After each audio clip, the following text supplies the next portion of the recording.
please rise and join us as we recite the Pledge of Allegiance, led by our school board member, Nate. Allegiance to the flag of the United States of America and to the republic for which it stands, one nation, under God, indivisible, with liberty and justice for all.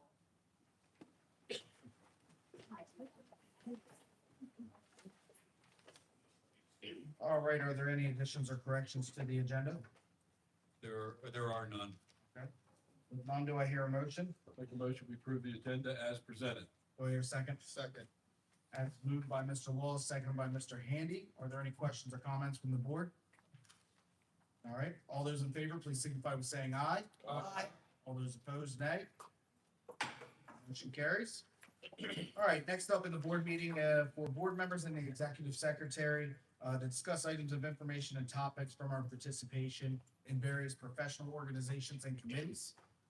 We will start with the DSBA, which stands for Delaware School Board Association. Do we have any updates for the legislative committee, Mr. Dorsey? Yeah. Dr. Dorsey? Yes, the legislative committee met on April 22nd. There were many things that were discussed. The three prominent House bills and Senate bills that were discussed. House Bill 349. This is an act that modified the eligibility standards from 100% disability to 80% disability or greater for veterans to qualify for credit against school taxation. The SBA Legislative Committee supported this unanimously, and we voted unanimously to vote to support this bill. The next one was House Bill 350. This act required that the Delaware Department of Education, in collaboration with school districts, charter schools, and vocational technical schools, make recommendations to allow homeschool students to participate in our sports programs. This was opposed by the DSBA Legislative Committee. They voted no to allow this to happen, except for Red Clay. Red Clay voted yes to allow it to happen. The next was a big one that we discussed, Senate Bill 277. So this act established comprehensive protections and reasonable accommodations for pregnant and parenting students in Delaware schools. So that way, excusing them from absences for medical appointments, for themselves and their child, and for the birth of a child. Shockingly, it did not pass.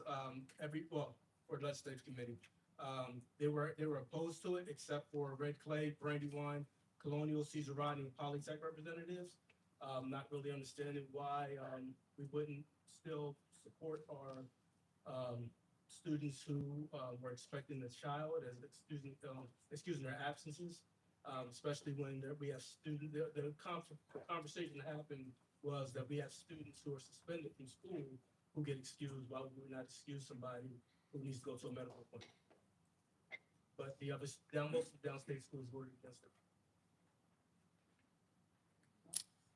Our next meeting is going to be on May 27th. Thank you, Dr. Dorsey. But that vote just represents the viewpoint of the Correct. DSBA. Correct. You voted this. Doesn't mean it's DOA in the Correct. legislature. Yep, it continues to move on.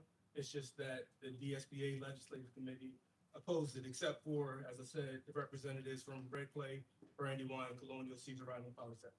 So it was actually voted as opposed instead of neutral? Correct. They opposed it. For executive committee, Mr. Handy? Yes, actually, our meeting is tomorrow evening at 6 p.m. And that will be brought up.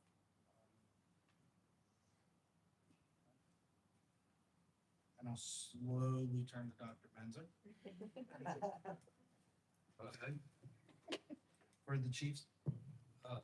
We have not met since the last meeting. We meet on Thursday. Because this meeting was moved up on the calendar of 1 week, I have nothing to report at this time. Okay. And for Reading? Yes, we met on April 30th.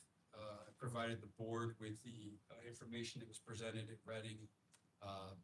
Primarily, it was we approved these pending budget expenditures for the FY26 school year, for the FY27 fiscal year. Reading is slotted to be allocated $10 million. We approved the budget allocations for that. If that passes and if it's approved, they knew it was all speculative at this point because the budget hasn't passed, but this is just allows the systems to move forward when the budget is approved, specifically when it comes to developing requests for proposals for projects and efforts sooner than later. We've experienced the first 2 years, we were behind the schedule on that. We didn't have it approved in advance. So that was approved. We also reviewed the planning documents for the conversation around the redistricting work. There was a timeline and then a process document shared. They are going to be framing up the conversation. The board has those in their packets for your review. Thank you, Dr. Manzo. For strategic planning, Christine? Great. Dr. Menzer, those documents, I mean, I saw them in Diligent, but are they also available to the public if they want to be able to see? They will be, they are already available to the public on the Reading website, Okay. but they will be, after this meeting, they'll go live into the minutes for the public on our website, or on our board as well. Thank you. So the strategic plan committee, as everyone knows, the plan itself has been adopted by the board. And so the team is working on finalizing the scorecards, which will be the documents that will allow the district to self-evaluate how they're doing on this plan, correct? And the next meeting is scheduled for May 13th. Thank you. I'm through. No. For major, major capital construction review committee, we meet in 2 weeks. And then, so we now have updates for citizens financial oversight committee. Do you have anything, Emily? I see it's on the list, but. Just want to report out the committee actually met earlier this evening because the board meeting got moved up. Both the variance report, budget variance report, and the financial position report were approved by the committee. All right. And that would be it. You want? No. Okay. All right. So now it's the time of the board meeting for our celebration of the E and the power of we. We're going to begin with our student board member, Mia, to provide us with her report. Good evening, Colonials. Today, I'll start with athletic updates. As we end the season, sport teams are getting ready for their senior night games, which will all be within these next 2 weeks. Boys volleyball and boys baseball are on the track to make playoffs, with volleyball's game being May 12th and baseball's on June 2nd. And track finished their Blue Hen Conference with girls in 8th place and boys in 5th. And they'll be having their counties and states over the next 2 weeks as well. For social updates, this Friday, May 8th, William Penn's Garage Band will be playing at the Wilmington Flower Market at noon. Not that much else is new. We have prom next Friday on the 15th and the senior Poconos trip on May 27th. Graduation practice is on June 3rd and 4th and graduation day on the 5th. And lastly, academic updates. The only thing I have to say is happy AP season to all AP students. Wishing us all fives and great luck for this and next week. And happy Teacher Appreciation Week for all Colonial teachers. Are you having the after prom? Probably just Taco Bell. Don't do it somewhere, man? What's that? After prom? Show my age, I'm sorry. Are you going to host it? Am I? I will have to stop over there. If that's what, get y'all again. Oh, boy. All right. Thank you very much, man. And to continue our E and the power of we storytelling, I'm going to turn the mic over to Colonial's executive coordinator, Ms. Tyann Butts. The floor is yours.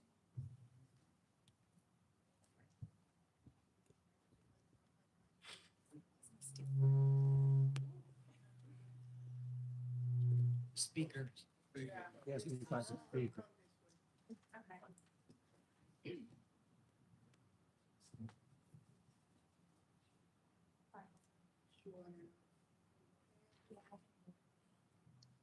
Good evening, everyone. Stand back for a little bit.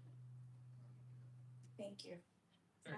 Tonight, we are proud to recognize a group of outstanding Colonial students who recently represented our district at the 7th Annual Newcastle County Mikvah Challenge Project Soapbox Showcase. It was held at the University of Delaware. Alongside of peers from neighboring districts, these students demonstrated exceptional commitment to civic engagement by researching important issues, crafting thoughtful speeches, and presenting innovative ideas for change. Their voices, passion, and dedication to making a difference in their communities truly reflect the values we strive to instill in all of our students. When I say your name, you can come up, accept your recognition, and you'll be asked to take a picture. Allison Church from William Penn.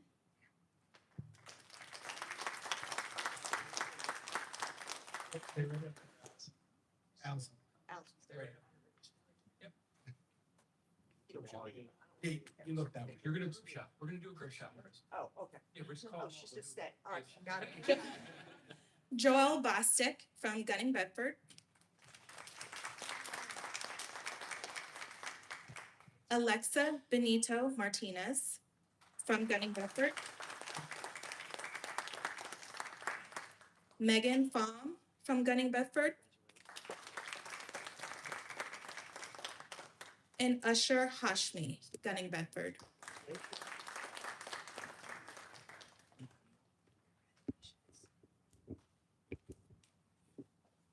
Chris.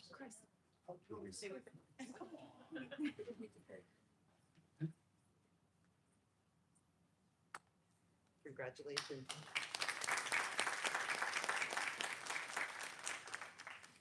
Next to be recognized is a group of students who have demonstrated exceptional skill, determination, and creativity in mathematics. Through their participation in this year's Math 24 competition, they challenged themselves to think critically, solve problems quickly, and push beyond what they thought possible. These students have not only achieved success in a competitive setting, but have also shown a genuine enthusiasm for learning and a commitment to excellence. Their accomplishments reflect the power of practice, perseverance, and the willingness to embrace challenges. It is our honor to celebrate their achievements and acknowledge the hard work that brought them here today. Please join me in congratulating these outstanding young mathematicians. When I call your name, you can come up, take your certificate, and stand for a picture. John Ublez Felix.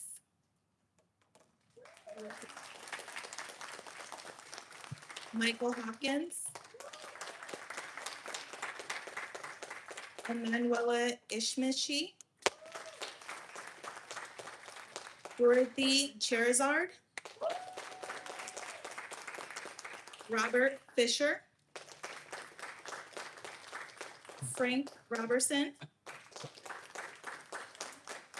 Rocky Rudloff. And Zari Ogliv. What you get for beating him up so bad over there in 24 game, he can't focus right. No. Oh, Sure. Well, hold up 1 second. Let me go back and switch it up. Peter, fine.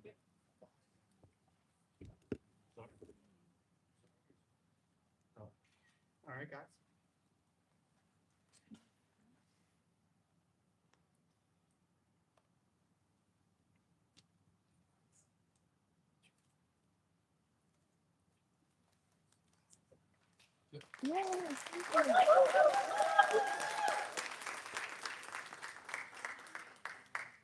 For the record, we were running a little late because Board President PQ has to play 24 game with the students who win because he thinks he stands a chance. Every year he is bragging about how this was his favorite game at Pleasantville when he was there and how he's so awesome at it. And we could just wait and hear how he did here at the table just this evening. How'd you do there, Mr. PQ, this evening? Got one.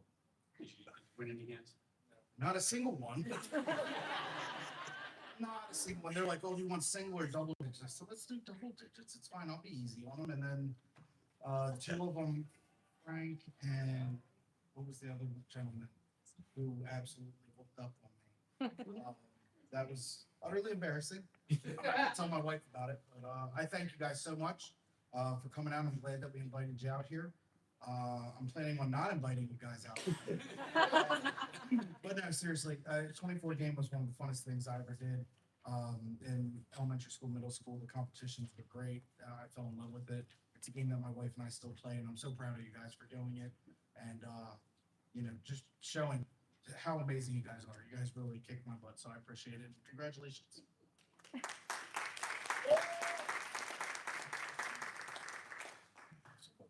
Now we have our staff recognition. Kristen Rosenthal was selected by the National Art Education Association to receive the 2026 Eastern Region Elementary Art Educator Award for her exemplary contributions to the field of visual arts and education. Congratulations, Ms. Rosenthal.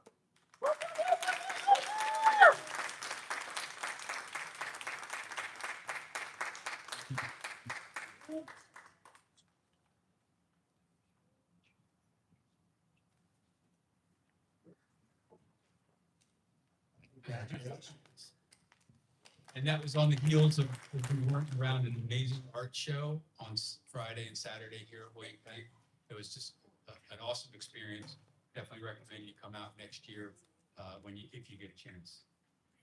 Ms. Rosenthal's presentation was awesome as well for Eisenberg and Newcastle Elementary.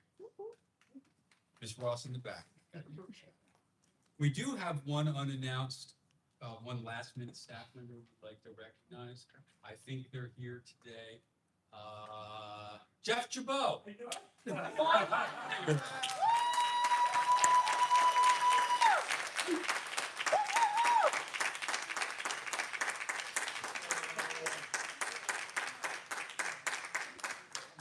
For those of you who don't know, Jeff Jabot is retiring, not Jeff Menzer. I got a text from somebody last night, said, "Hey, I heard you're retiring." I said, and then I realized somebody sent out an email the other day, "Jeff's retiring." This Jeff. So we wanted to recognize Jeff for his 30 years of service in Colonial. We have a plaque, and we have a little gift bag, and we would ask that you take a look at your gift bag. Show everybody what you got. Right now. Right now. It's like you forced open your presents for the whole family. All right, so, I think it's important. got a fishing rod. You know, Yep. fishing is a Cherry and black. cherry black fishing rod. Very important. Got my cherry black. Got my cherry black sunglasses. Use And I got my cherry black beach towels. Don't. Thank you for all you do. So, appreciate it. I really do. Don't hook somebody with this doctor. Yeah. Best wishes.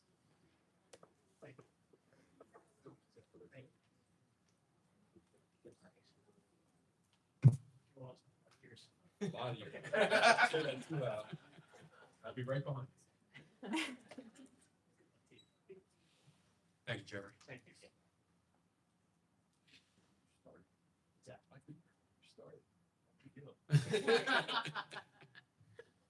That concludes our staff recognition.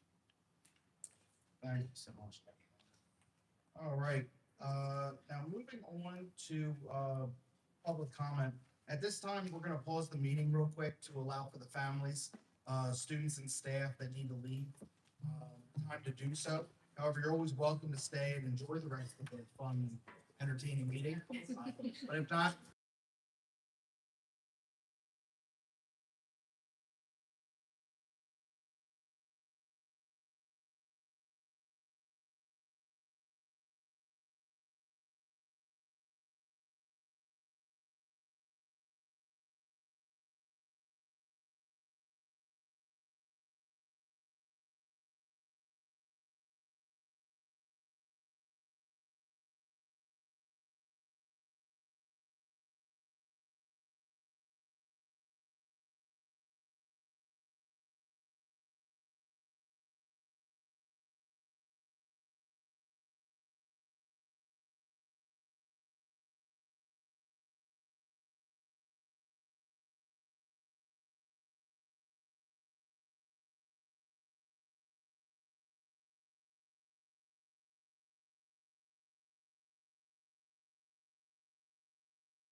And Dr. Mentor has something to share for public comment. So we have no public comment for in-person attendees. We did receive this afternoon 2 online submissions from the same person. The first request online was for them, they wanted to upload a document for the school board candidates. That was all the message, there was no attachment. The second email was the same person sending what I believe to be the pasted contents of that document in the message field for public comment. So it's all there. They were given the link to join on Zoom. They are not here in person. I just want for the record to know that their information was received, will be forwarded to the board, and someone will be reaching out from the superintendent's office to explain to them how the public comment process works in the future. But that concludes and we did receive a public comment similar to that with nothing in it after the deadline. We get 5 minutes before, or 10 minutes before the meeting, maybe it came in, and so that's past the deadline. We will also reach out to them and advise them to submit in the proper manner. It's on the website. So that concludes public comment. Thank you very much. Moving over to the next agenda item is the consent agenda. The items listed under the consent agenda have gone through board review, including documentation concerning these items that have been provided to all the board members and the public in advance. Items in the consent agenda generally include routine personnel and business office actions and updates, as well as approval of previous meeting minutes and education-related items, such as choice and student placements. With that being said, do I hear a motion? I move that we approve all consent agenda items as presented. All right, do I hear a second? Second. As moved by Mr. Handy and quickly seconded by Ms. Smith. Are there any questions or comments from the board? All right. All those in favor, please signify with saying aye. Aye. All those opposed, nay. Motion carries. All right, next up on the agenda is updates and action items, and I'll turn it over to Dr. Menzer. So every year for the past 2 years now, we've had a mental health awareness presentation from our health and wellness team in the district, and they have come out and shared all the significant work going on in that space across schools and staff. Tonight, we're fortunate to have Dr. Cooper, Dr. Woodall here, as well as a team of folks from schools in Nemours to talk to us about what's happening in the world of health and wellness for our students. I do want to point out something that I should have done while the rest of the group was here, that the 24 game had been renamed the Mike Snow 24 games in honor of Mike Snow, who we know was a McCullough educator, William Penn grad, who tragically committed suicide several years ago during the school year. And it was the inspiration for our Go Green in May that spring. It continues to be an inspiration to us as we move forward in the world of mental health. So that said, I'll turn it over to Dr. Woodall to take over the presentation. And I believe there's a slide deck for the folks on the TVs.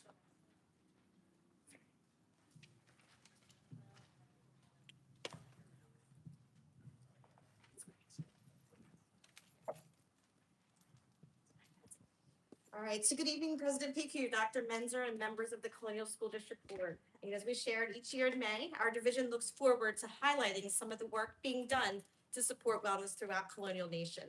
Last year, we set the stage by talking about the whole school, whole community, and whole child model, and how this model is implemented to support some of our students who are experiencing homelessness.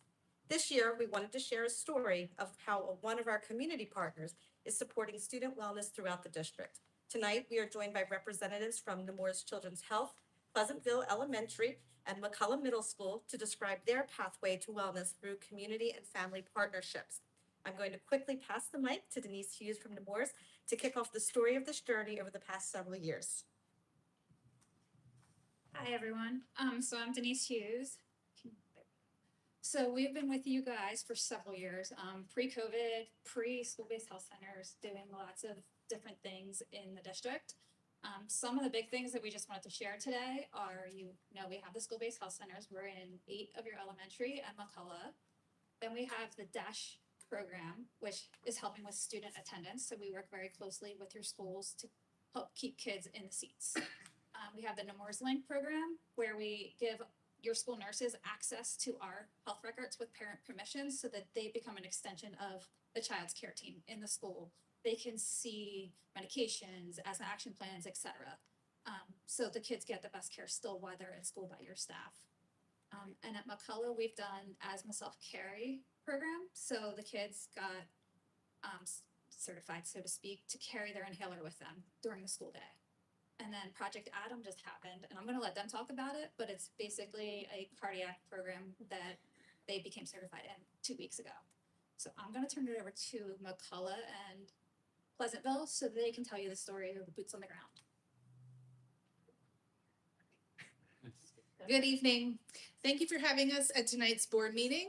We are very excited to share with you the exceptional work and collaboration between our Wellness Center and Pleasantville Elementary. We're going to start just by introducing ourselves because it definitely takes a full team. I'm Megan Knoll. I'm the principal of Pleasantville. I'm Natalie Casper. I'm one of the pediatric nurse practitioners that provides services in 5 of the elementary schools. I'm Lorena Sandoval. I'm one of the medical assistants from Nemours that provides care with Natalie at the 5 elementary schools in Colonial District. I'm Donna Robinson. I'm the school nurse at Pleasantville.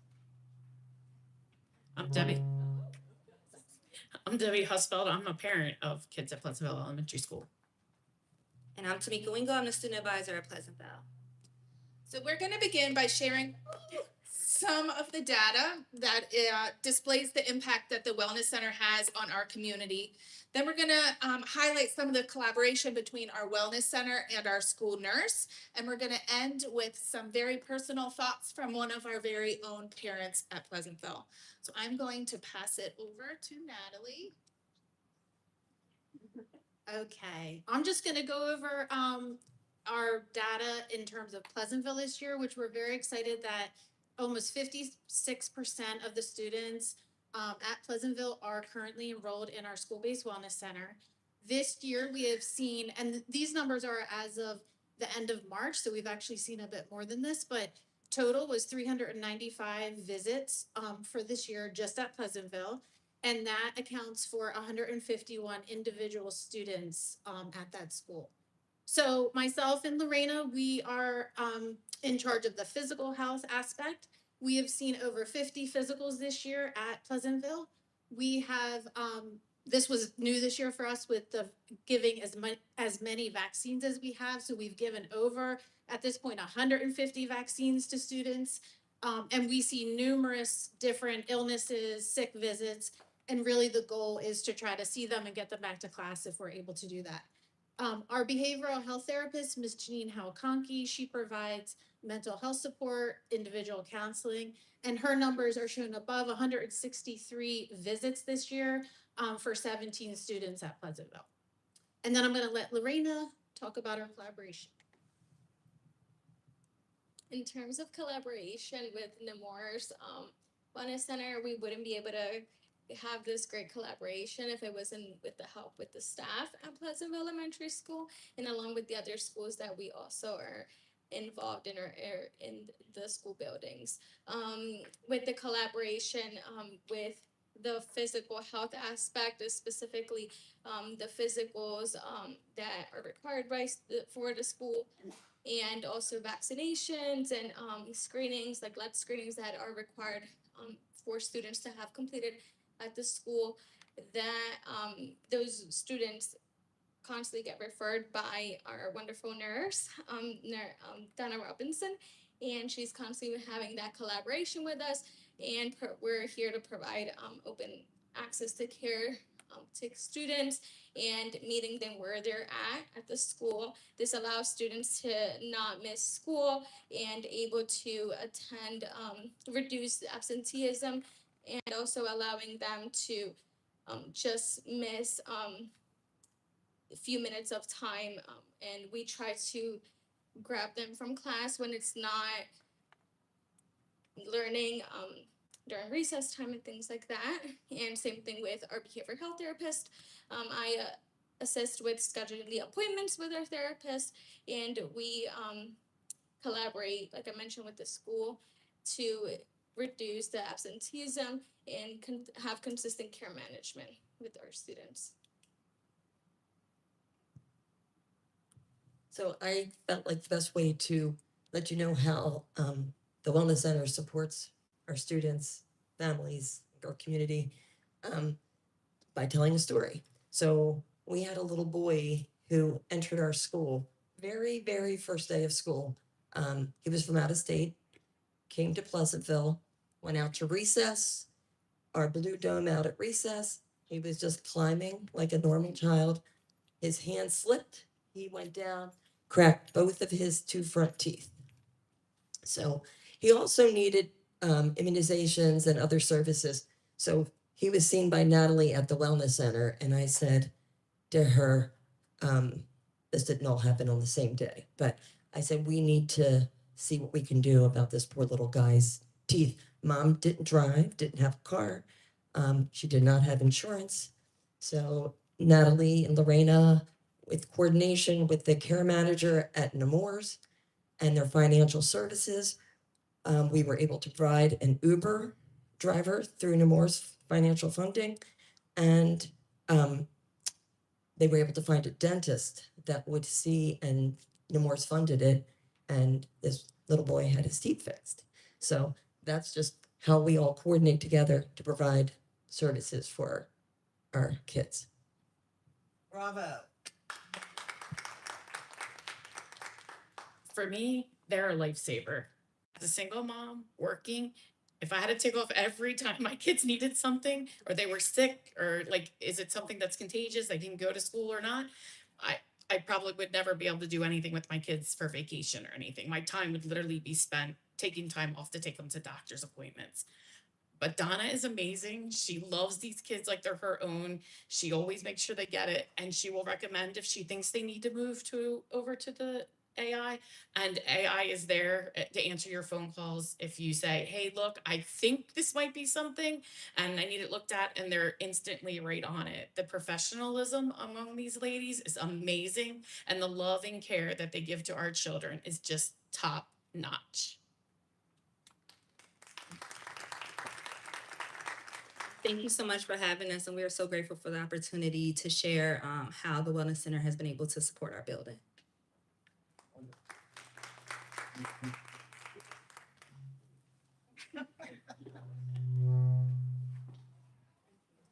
You're fine, you're fine.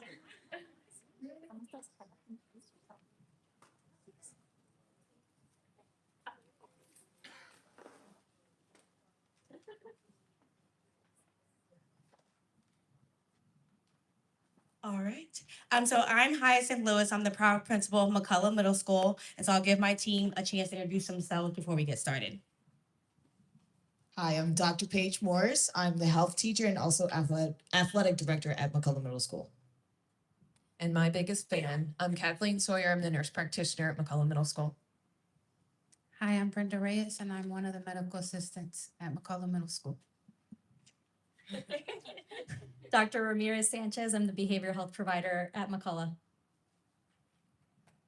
So there was once a time in McCullough when a sick student will be sent directly home from the nurse's office, or when our counselors could not fully meet the needs of our growing social, emotional, mental health needs of our students. And when some students miss the opportunity to try out for sports team simply because they did not have the completed DIAA form on file.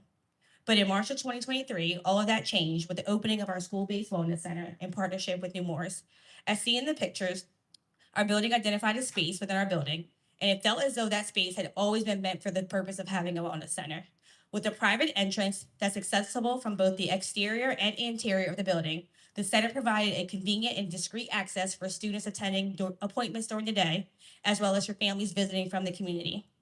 What once was a barrier has now become a bridge to access. Our students receive immediate care for minor illnesses, and it reduces their time away from instruction and provides our families a sense of peace. What's most equally important is the strength of the partnership between the Nemours team and the McCullough team. This collaboration is grounded in a shared commitment to serving the whole child and supporting our broader school community. Through ongoing communication, aligned goals, and a true spirit of teamwork, both teams work seamlessly to ensure that our students and families receive the care, resources, and support that they need. That's me. They're making me do it. So this is how they've grown over the past 2.5 years. So I say 2.5 because we started middle of the school year in 23, 24. So that's why there's a big old 0 for January, up until January. And then we saw 73 students. But if you look at our first full school year, we grew to 804 visits by the end of the year. And this year we're at 877 and the school year's not over yet. So they really have bought in. The schools and our staff work seamlessly together. It's a great partnership, and enrollment keeps climbing. It is my turn. Hi, everyone, once again. I'm Dr. Paige Morris. I'm the athletic director. So before the Wellness Center was added to our school, on average, we had between 80 to 100 student athletes get their physical. And this could have been from a primary doctor or it could have been from someone we brought into the school. But the concern with that was they were only there for one day. And with the Wellness Center, which I was like praying, like, please let this happen, because they were able to increase our athletes. These are athletes cleared to be on the field, even if they have a medical diagnosis, still get the resources and things that they need to be on the field at all costs. And that grew to over 130 athletes. And these are athletes from 6th, 7th, and 8th grade. And I could say with the new push after April 1st, they're allowed to get their physicals. We are already jumpstarting our 8th graders to make sure they have their physicals going into the high school year. So with the medical wellness center, they're able to clear our athletes, give them the treatment that they need, keep our athletes healthy, not just during the season, but after the season as well, if they need support and help. So when it comes to the wellness center, I cannot thank you enough for all that you do. You're really saving not just myself, but also parents the time as well to get their kids what they need. Thank you. I just wanted to highlight one case study just to show an example of a student that I had. DA is a 15-year-old female who recently immigrated to the United States. She and her father are both Spanish speaking. She had no medical care and no health insurance. She was referred by the school nurse for a toe injury, and also her counselor had concerns of daytime tiredness and dizziness. When I sat down and talked to DA, she reported shortness of breath with everyday activities, walking upstairs, getting dressed, taking a shower. She also complained of intermittent dizziness. On further evaluation, I diagnosed her with a severe anemia, low hemoglobin. Her anemia was so severe, she could have been treated with a transfusion. Because they were uninsured, the father and I had a very difficult conversation and decided to treat her with oral iron. We were able to follow her up very closely every 2 weeks, and you can see with my little curve, her hemoglobin gradually improved and her symptoms improved as well. She was also born with a cataract. She had no vision in one eye, and her pupil, the black part of her eye, was very opaque, giving off a white appearance. She was very self-conscious of that. We were able to work very closely with her father and financial services at Nemours to get her some sort of insurance through Nemours funding. She is now currently being followed by a specialist, and we are working to get her established with a primary care provider as well. I've also connected with a nurse practitioner at William Penn High School for her continued monitoring.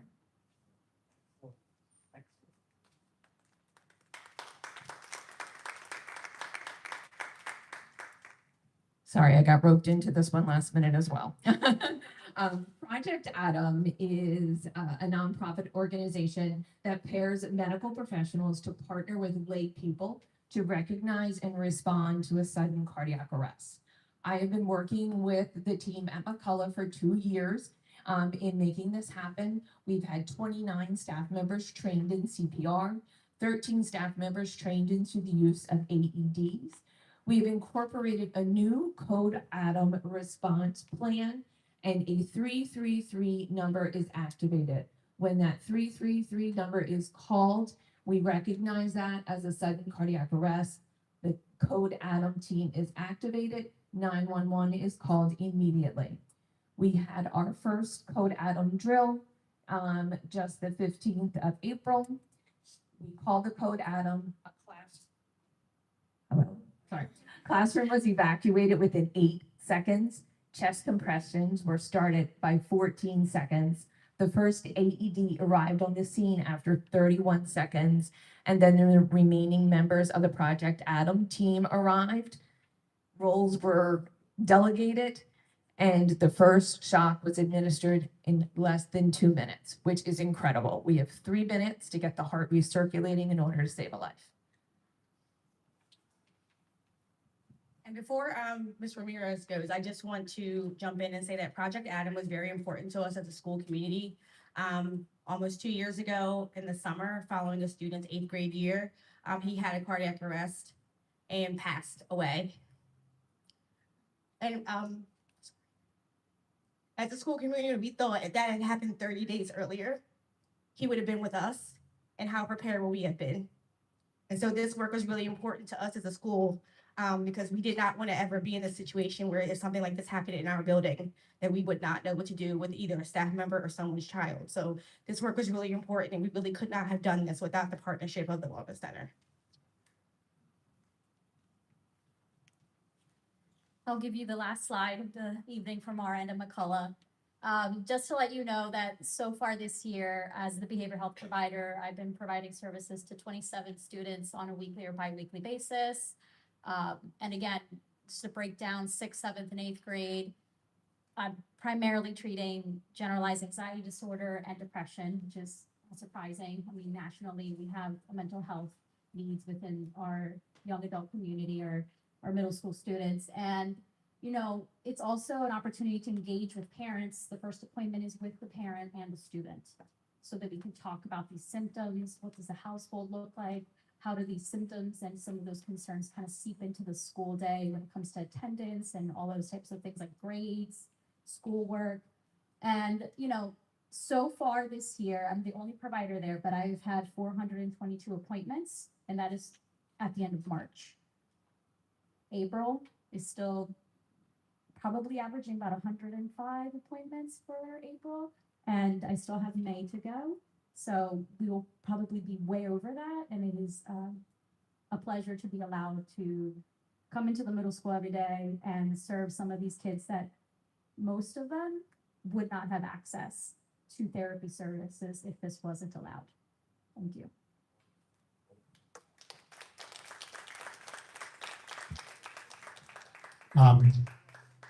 There's not much I can say after this presentation, so I'm really not gonna, I'm just gonna quickly get to questions, but I'll just say that, so my name's John Cooper, I'm Director of Health and Wellness. Extremely proud of the work that we've been able to do here. Colonial had one of the first wellness centers here at William Penn back in the early 90s. We've since expanded. We're now the only district in the state that has a wellness center access to all of our elementary schools. And we were one of the first to have a middle school access too. Going forward, we're hoping to have the opportunity to get our 2 final schools that don't have wellness centers yet, Gunning Bedford and George Reed. And we're also working on a partnership with our early education program, the SEEP program. This just shows what can happen when you work together, when the community works together with families, with providers, and do amazing things. And I'm very grateful for all of you for what you do and what you do for our students. So just one more time, applaud these folks. So at this point, if there's any questions from the board, I'll be willing to field what I can and otherwise hand them over to our experts. Sir. I got a lot of questions. Okay. Is any particular reason why George Reed and Bonnie Belfort don't have health center? We had an opportunity several years ago to apply for a competitive grant with Newcastle County through COVID relief money for one school. And at that time, the school that was most ready, I mean, you could tell from Principal Lewis, they were actually been begging for it for years, and previous to her, the previous principal, Mr. Johnston, they were ready to go. So we were able to get grant funding to get that off the ground. But at that point, we only had the money for one school. So the estimates vary widely. probably close to $250,000 a year, something like that.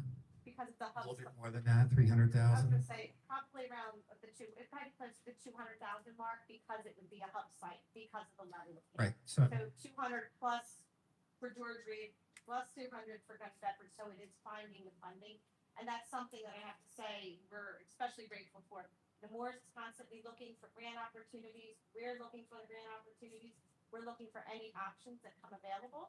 We're definitely looking for those to take advantage of it, but we're also having ongoing conversations of what else can we do? How can we make those, do some of that growth? So it's ongoing, it's on our priority, but we're working. This is a crazy question, and is when the kids come to the health center, that kid, his insurance is not being billed, right?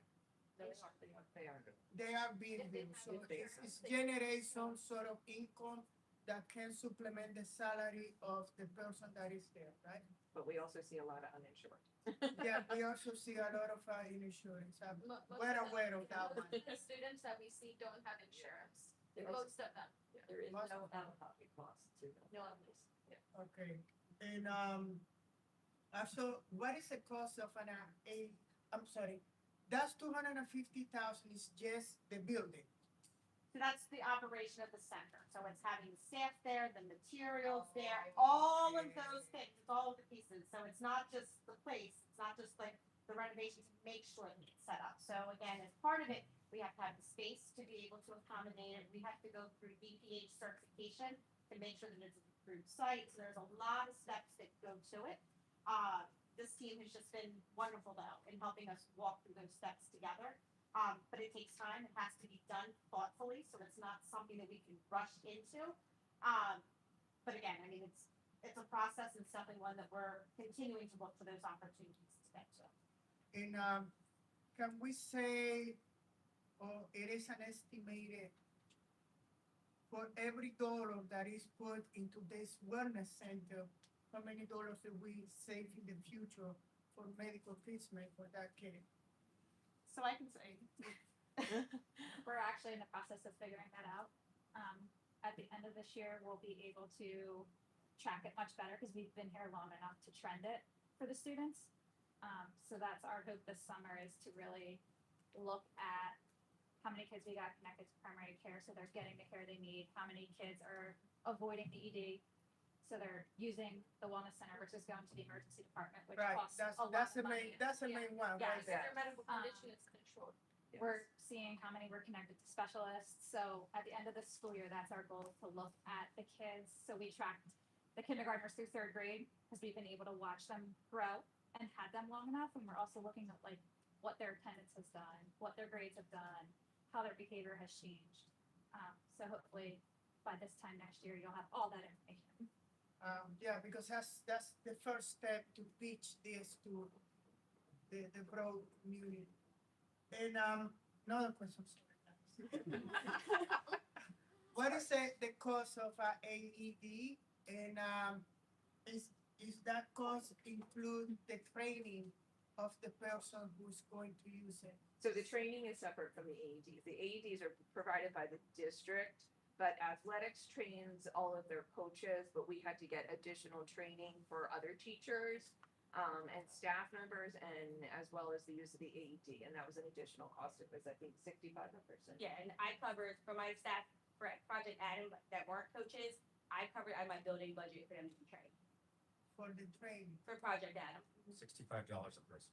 65. That's to get the CPR and the AED certification, and then I ran the drills along with nurse practitioner from the cardiology and the one. and in terms of the AEDs, so again, those are purchased by the district. Our lead nurse works with all of our schools to make sure we have the adequate number of AEDs that are available, not just in school, but also working with our athletic teams to ensure that there is access to that AED if they're out on the sports field, things along those lines as well. But that is something that we work very closely on to ensure we have the right number, to make sure that we are getting new ones when they need to be replaced every 7 years. We have to replace them, and then we also work on maintaining like all the ongoing supplies for batteries, pads, things along those lines. So that's something that as a district we're currently taking care of. And Dr. Connolly, who's a cardiologist at Nemours, who is the head of Project Adam for us, is looking into expanding to more schools. So I have been talking to Heidi about what schools that she thought was a priority. So we are working through that as well. Right, thank you.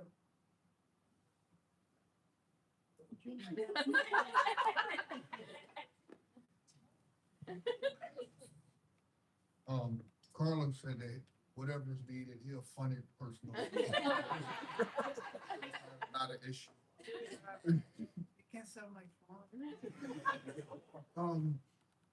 Being around McCullough, for a while, looking at the wellness centers and then looking at the increase in academics, do you think that they are hand in hand with the kids feeling better? Not only about themselves, but just the school within the academics increasing? Yeah, so when kids feel good inside, they can focus in the classroom. They come with a good night's rest, food in their belly, they're happy, they can focus. Notice that sometimes when they're unhappy or things are weighing on them, that's when they have a hard time focusing. So being able to get them to the right resource and having those resources in our building and not having to say, oh, we have to contract out or get somebody else to come in, like we already have that support in the building, in addition with the wellness center, has been more than a help to us. Our kids know exactly where the wellness center is. Nobody's asking where is it. They all know where it is. They all know I have an appointment, I have a pass, I go down, I bring the buzzer, I get buzzed in. They know the process, they know where it is. The staff has really acclimated to the building, so our students don't see them as Nemours staff. Our students see them as McCullough staff that work in the building. Like they just so happen to be doctors and nurses and they help take care of them too. But happy kids makes for a happy school, and so if they're happy and healthy, then we can do our job a lot easier with educating them. All right. I can speak to that too, just because my son, I told him I was gonna keep him home from school one day. And this was last year because he had I don't even remember what it was. And he said, no, I can go to school. They can check me at school. So for them to want to go to school and know that they can get it handled at school, and my kids do have enough to eat, right? So it's not even just that, and I don't mean that in a smart way, because I know there's a lot of kids that are struggling and everything. I'm just saying, so it makes an impact on those that aren't even in that dire, situation as well, to know that there's somebody there who cares about them and who will treat them and treat them kindly. So it all levels of people and income and everything, it does impact in a positive way.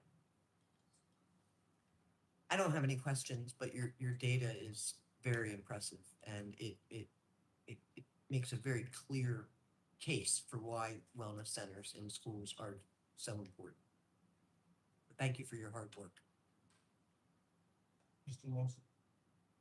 Follow up on Carlos's question here. Setup mobilization costs, you're saying it's right around $200,000. Setup. Per year. Well, I was gonna say, and it's a fee per year that we have to do. That's, what's the operational cost? I can pull the exact numbers for you. Yes. I know, I'm trying to look. I know. So the way that we're currently set up, we have a contract set up that we pay a flat fee, X amount per hubs, X amount per spoke sites. But we know that what we're paying is not enough. Like, we're not paying to. Well, don't give them any idea. There's nothing we don't know. I think the simplest way to say, it is not a money-making endeavor, 100%. So we're offset. Understand that, but what is the industry cost of the operation? I was gonna say, our current, I think we're around 500, but yeah, 500,000 a year.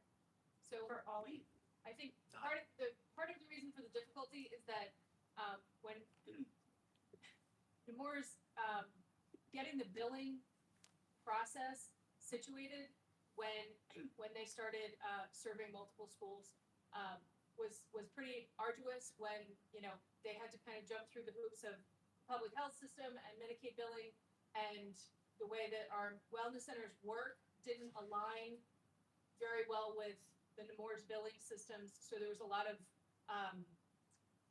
jamming square pegs into round holes on the side of the Nemours financial team. So getting kind of 1 year's cost broken down, like represented in 1 year's worth of invoices, hasn't actually happened yet. We got, I think, a year and a half worth of invoices. So having kind of a clear number of what the annual cost is, it is still, you know, something that we're trying to like reconcile and pull the data apart to figure out. But it is a costly endeavor to support the wellness centers, because, you know, we're dealing with medical insurance and, you know, the medical field is probably even more opaque in terms of how costs work in education. So it has been a partnership in the true sense that, you know, they have been, as Dr. Woodall said, you know, they have applied for grants and tried to figure out ways to keep the funding going on their side to supplement what we are able to provide for them. But, you know, what I will say is that wellness centers at the high school are funded by the state. That's it. There's no elementary school funding, there's no middle school funding for wellness centers. So that is a possible area where, you know, whether it's an infusion of funding coming from, you know, a new hybrid funding model, or something that could infuse additional dollars into our ability to support the wellness centers would be, you know, would be looked upon favorably. But that is a gap in what the state supports right now. And you had mentioned that we are building various insurance companies. Yeah. Say we, is that Moore's or is that? That is Nemours. So you go through Medicaid, go through all the different services that are out. And it's different billing rules than normal healthcare. So To the better or to the? worse. It can't be much tougher than everybody else. It actually is because Delaware has a high number of self-funded plans, and self-funded plans don't recognize school-based health centers as a place of service. So anyone who really has private insurance, they're getting services for free because we don't get reimbursed at all. Wouldn't that be something that one of your representatives, either from the healthcare side or from the schools, should be going to the legislature and say, hey, even though they're self-funded in here, that they should be recognized? It's federal. Well, we have federal representatives. Okay. We're working with it. We're growing company by company. You need to That go we can. senator by senator. And let them get off, do the job. Yeah. There's 4 self-funded plans that pay. How do families sign up to access services for their children? So we have enrollment packets all over the school. We're at back to school night, parent teacher conferences. I work very closely with Dr. Morris with the athletes and getting them signed up and getting them cleared. There's also an online link that Hyacinth sends out with her s'mores. So yeah, so there's multiple avenues to get enrolled. The secretaries in the front office really give out the packets, tell all about the wellness center. So it's a team effort. And it's part of their enrollment package. So we, when registration moved to the district office, we did ask for them to do that, in the packets when families register. But when registration happened at the building, we did give it to them as part of the packet. So one of the things we do look at is trying to do a mass push at the start of the school year. So again, really try to, during that exciting time of everybody's filling out everything, it's one more opportunity. Let me look at this form, let me fill it out. But really, I think the thing that really helps us as we go throughout the year is the referral. Because I think sometimes our families, it's white noise. They're hearing it. When they need it though, when we make that referral, when, you know, the school nurses say, here's an opportunity, when the school counselor, the administrative team, you know, all of these things are reaching out to say, here's an opportunity, and we can make that direct connection, and we can really hand that off. That's when I think we see the biggest success. Sometimes at the start of the year, we can do the enrollment and get people enrolled, but if we're enrolling kids and they're not utilizing the service, it's helping us, but it's not helping us. We really want to make sure we're getting enrolled those students who do need the services and are going to take advantage of the services so that we're successful. And we are able to see a student, like if the school nurse has a student that's sick and they're not enrolled, they can email the enrollment packet to the parent. The parent can fill it out online, it gets dumped into our basket, then we can see the kid that same day, right in the moment. Awesome, thank you. Mia, do you have any questions or comments? No questions. My only comment is that you guys are really cool. I live here in Douglas. For me personally, first thing I have to ask, Principal Lewis, so who was your runner, for the AED? For the drill, because I got there quite fast. Was it Dr. Page? No, it was not. It The first- was Angelica, I think. Yeah, so Yeah. Miss Jones, Yes. one of our paraprofessionals, deputy student teaching Okay. on my building as well. She's one of our track coaches. She was the first one. Oh, to wear there it is. Yeah. That's what I was Yeah. looking for. And the first hands-on CPR, she was right next door, and she is also a coach. I was just like, where, there were excellent numbers that I saw Yes. posted. We were They very practiced hard to get that drill down. Yeah. And they didn't know when the drill was happening, what room it was gonna be. Yeah. It was like, for them, it was a cold drill. Went over the intercom. They knew that, they knew if they were a classroom teacher, I had to put my kids somewhere. I just can't leave my kids alone. So they had a team, they had a plan for their teams of, I'm on Project Adam. If that number is called, my kids have to go to these rooms because I have to go. And so the team did a really good job of coordinating. When that drill gets called, what do we all have to do? Regardless of what time of day it is. So they really planned that out really strategically, and that's why that drill, I think, went so well. So we're hoping that next year the team stays the same and grows. Yeah. So that we can continue to be ready if that were to ever happen. So that code goes out, that teacher, explain how that works. You're So- just like, gotta go, kids, you know where you gotta So go. how the code works is, same about a fire drill, except it is an all call. So a teacher is in the classroom, a child or adult goes down, not responsive. The teacher now in our building, we have a 333 code that is dialed by the teacher. He or she holds the phone, that goes to whoever, the secretary, whoever has the all call phone. They ask the teacher the question, what room, what do you see, what do you need? They're the one that calls 911.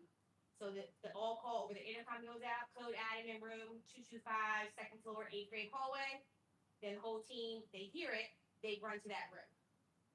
So it's almost like a fire drill, so to speak, because if it happens in real life, that's really what's gonna happen. Whoever is in that room needs to know, I dial 333, I give the pertinent information, so that all call can go out, and the team responds. And then we're also prepared where, what if that all call goes out, and I'm not near a phone, I gotta get to one, or I've gotta go over the walkie and say where it's coming from, if I need to.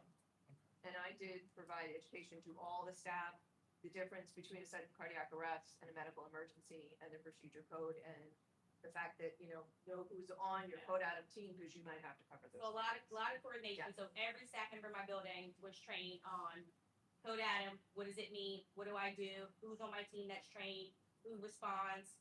Who holds kids? So it's really a whole building effort because you just never know when that may happen. And Kathleen, again, did all the training, so kudos to her for coordinating that. Our safety team lead, Mr. Sakanich, they really ran with this. Once we said this is something we wanted to do, it took a while to get it off the ground, but we're so excited that on Monday, they're gonna get our big. Yep. So you have teams strategically placed throughout the building.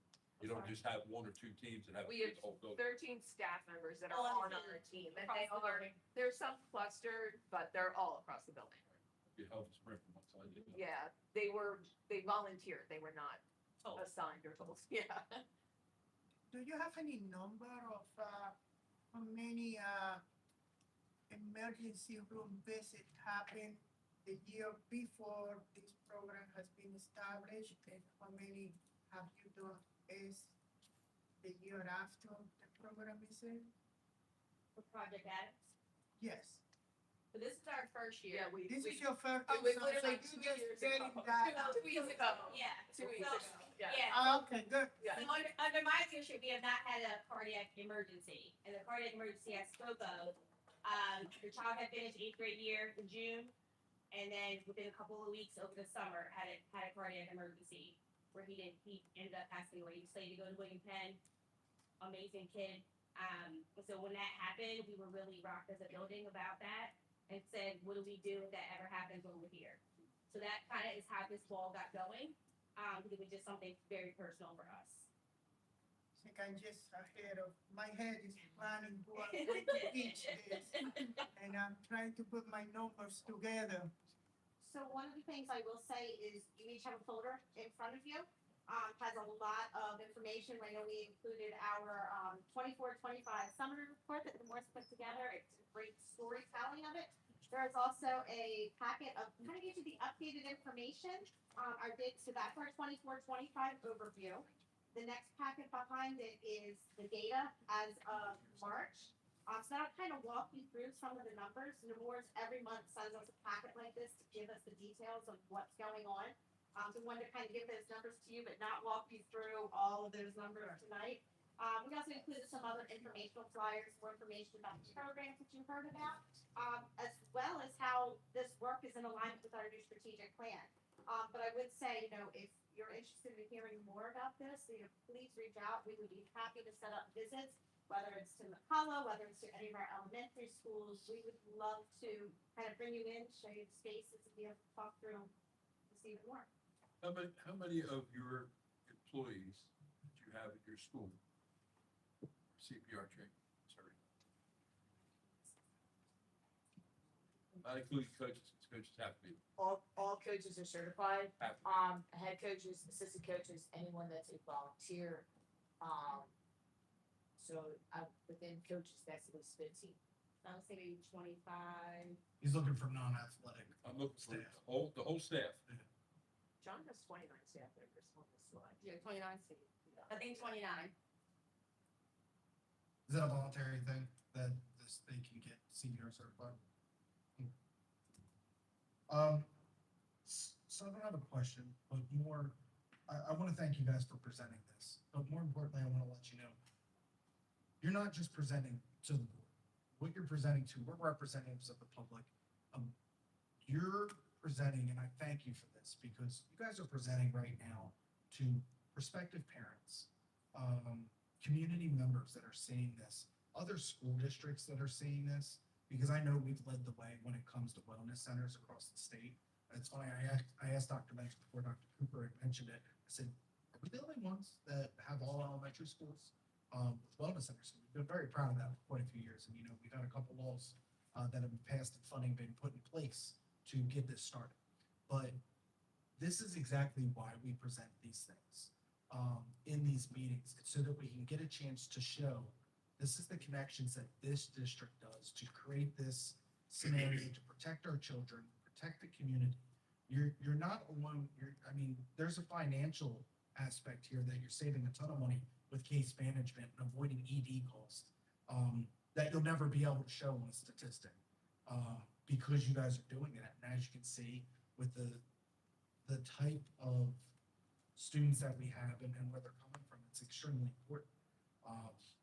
And that's a reason why people need to look at Colonial as a place that they want to actually have their families live in the community and attend our schools. So I thank you for that. And you may not feel like you're seeing it, what you're presenting to, but I am very proud of it, because when we showcase this, put this online, this is what we brag about. Because again, there's no other school district in the entire state that has this as organized as we do. So we thank the Moores with that, and we thank the staff for getting involved in it. But just know that every time you come and present this and talk about it, and you're involved and you're getting your staff to volunteer, they're changing what's going to happen in the state. It's 2026. We assume these connections are already made. They're not. And these parents, just showing you get an extra 50 students to play sports just because you have that wellness center there, that's incredible. For something we think, oh, we can just go get a physical somewhere else. No, that kid misses it. They wait 2 weeks. It's already past due. Parent says, never mind. You've given them a chance that could alter their entire pathway throughout their career because they've done that, because of what you're doing. So I just thank you guys for that. And just know that what you guys are doing matters beyond belief of what you can even show in statistics. So thank you very much. Dr. Menzel, do you have anything? No. Well, thank you guys so much. All right, we'll look next. Next up, we have, the board has in front of them the recommendations from the William Penn admin team and counseling department staff. The replacement for our soon to be graduating Mia.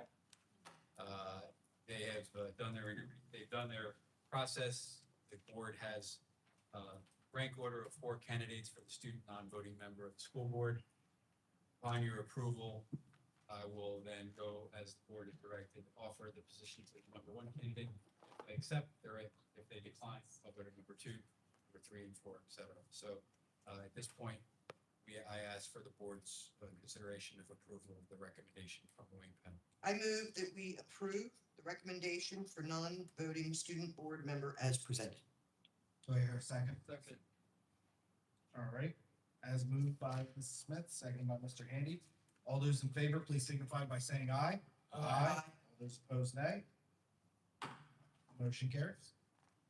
Next, it's the time of the year where we ask the board to approve our ability to post in the newspaper for 2 consecutive weeks on all of the entrances to all of our buildings. Our intent to waive the opportunity fund, to submit a waiver for our opportunity funding. We've done this every time we've had opportunity, we've done it. We were doing it in the fall. We now do it in May into June. So in June, we have the approval. We can start building our plans using the flexibility that the waiver grants us to work with our most struggling students and needy families. So at this time, I'm just seeking the approval to post the notice of meeting and the waiver process for 2 consecutive weeks in May. Do I hear a motion? I move that we approve the opportunity fund waiver posting approval as presented. Do I hear a second? Second. All right, as moved by Dr. Dorsey, second by Carlos. Are there any questions or comments from the board? All right, all those in favor, please signify by saying aye. Aye. All those opposed, nay. Motion carries. And last, just for the board's information, there's a safety and security update in there. You will see we had some camera upgrades to Cary County, and I believe just lost my screen. Pleasantville. We also had security entrance fencing going in Pleasantville, and I believe there was one other safety security upgrade. It was Wilmington Manor. Was getting access control panels. Not super spectacular, like glitzer and glammy, not selling fast cars and big flames and stuff. This is just the nuts and bolts of things that make schools run and stay safe. Just wanted to provide the board.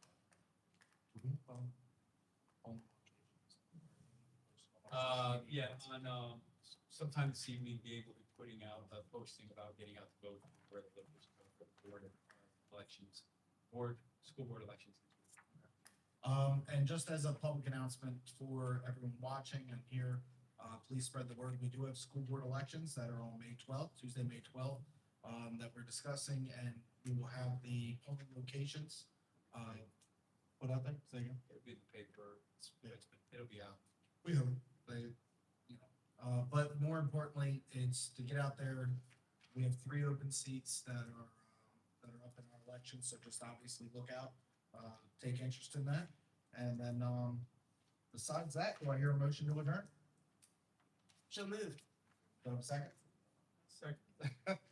As moved by Ms. Smith and as by Mr. Laws.